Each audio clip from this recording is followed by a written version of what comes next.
Welcome. I'm the Frail Blaze. Today's story. My cat brought a present this morning, and it's from the neighbor's house. Maybe your cat has done this a few times too. Mice, birds, even once a frog.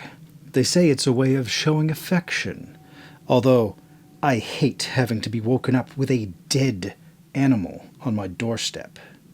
But this time, it was different.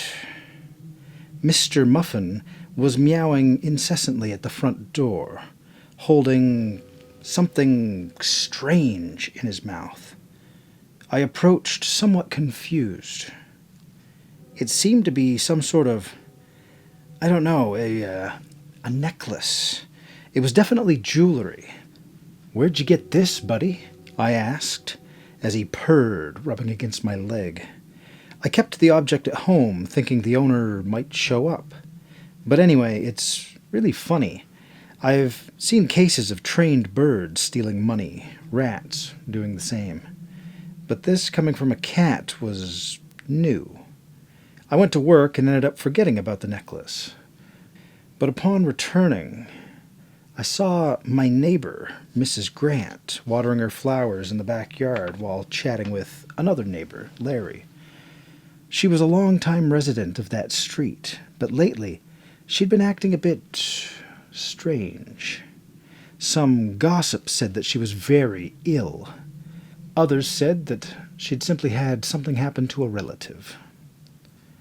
I immediately remembered that my cat used to wander through the gardens of the other houses, sometimes including Mrs. Grant's, so I decided to ask her if it was hers, or at the very least if she knew who the necklace belonged to. "Good afternoon, Mrs. Grant." "Larry," I greeted with a smile.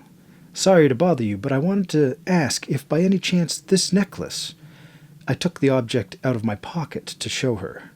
Upon spotting the necklace, Mrs. Grant's expression changed instantly. Her eyes widened, and her demeanor adopted a mixture of surprise and nervousness. She took a step back, almost knocking over the watering can. Where did you find this?" Her voice trembling a little, revealing an agitation I hadn't expected. I was surprised by her reaction. "My cat brought it home this morning."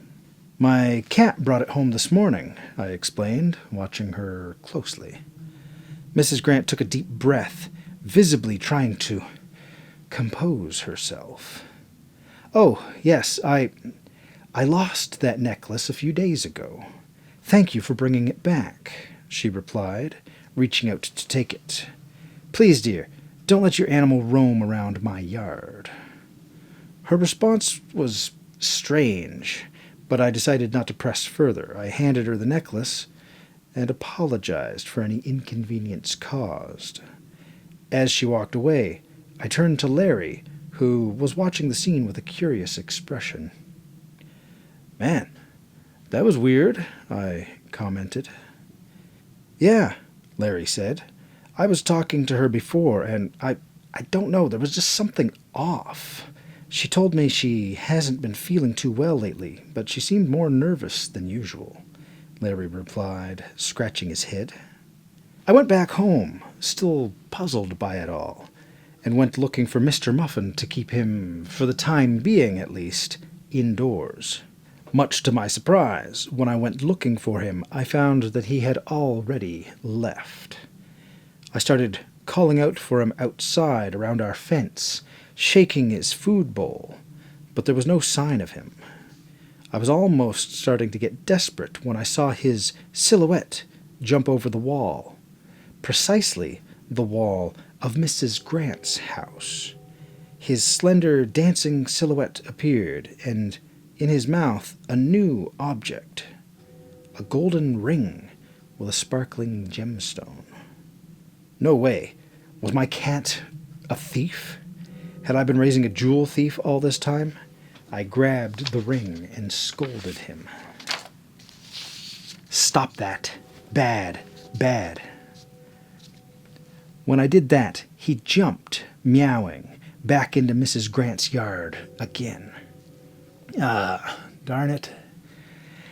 I didn't think twice. I just decided to chase after him and try to prevent him from being seen. I jumped over the wall, landing softly on the well-trimmed grass. Mrs. Grant's backyard was calm with the last rays of sun passing through the clouds. I sneaked around looking for Mr. Muffin.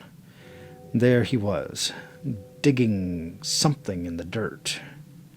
"Come here, you rascal. She's going to get mad at us," I whispered, trying to grab him. As I approached, however, I noticed that he had dug a hole in the soil that had already been disturbed before. I got closer. "Is this where you've been getting the jewels from? Does Mrs. Grant bury gemstones?" Mr. Muffin lifted his head to stare at me, his eyes seeming to say something. I knelt down beside him, helping to clear away some of the dirt. Well, if she's burying them, it's because she just doesn't want them anymore, right? However, when I finally felt my hands touching something solid, it definitely wasn't what I expected. I began to dig, already expecting some luxurious item or something of that sort. But I came across the top of a skull, partially digested by maggots. I instinctively let go of it. What the hell is this? With trembling hands, I continued to dig, uncovering the familiar face, that of my elderly neighbor, Mrs. Grant. My stomach churned at the horrifying sight before me. Her body was rotting, some parts liquefying. Surely it had been there for a few days. A spine-chilling shiver ran down my back. I stood up, my legs trembling more from panic than from the cold wind, and I turned to Mr. Muffin, picking him up and ready to return home with him immediately. But before I could take a single step, an unsettling sound echoed through the yard. They were footsteps, coming from inside the house. I ran and jumped over the wall, landing on my ankle with a crack upon landing. I stifled my scream with my hand that was free, while begging Mr. Muffin not to decide that it was time to meow. I quickly turned to one of the cracks between the bricks, getting a partial view of Mrs. Grant's backyard. From inside the house emerged a staggering figure, the supposed owner of the house, but I knew she was an impostor. The woman slowly approached the spot where I had unearthed the body of the real Mrs. Grant, her silhouette obscured by the darkness of the approaching night. I watched as the figure knelt beside the freshly opened hole. My hands were cold with sweat. She began to sniff. She leaned down towards that corpse and sniffed vigorously. It almost made me vomit, but I was paralyzed, unable to make any movement. I stood there, peering through the crack, as the figure continued her strange ritual. Then suddenly she stopped. As if she had sensed my presence, her shoulders stiffened, and she turned her head in my direction. My heart did a somersault in my chest as our eyes met in the darkness. It was as if time had frozen in that moment. I was fixated on those eyes, dark and lifeless, while terror consumed me. And then, without warning, the figure stood up and began to approach the fence where I was hiding. My entire body screamed, "Run!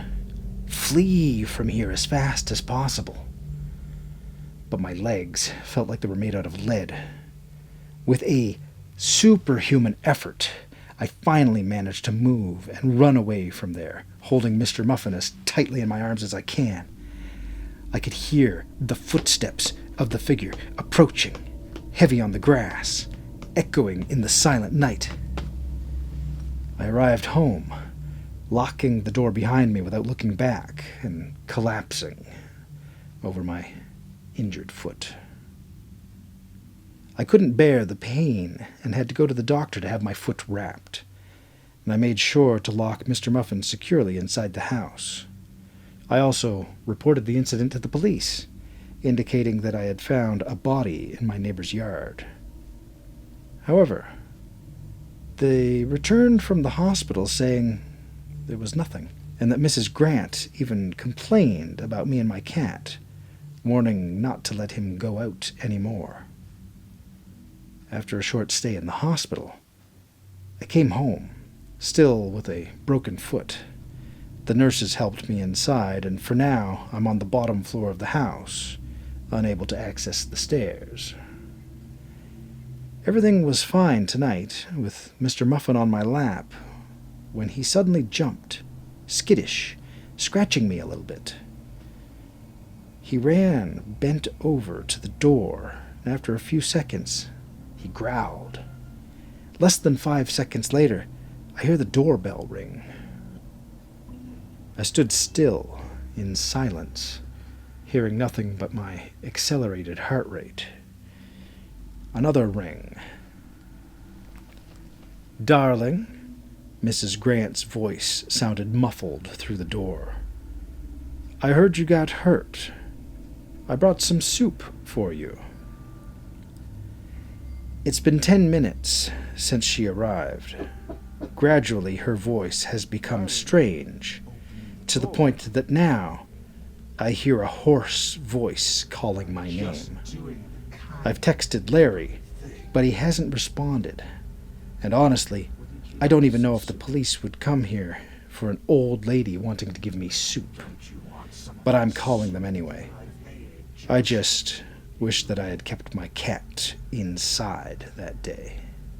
You really should open the door.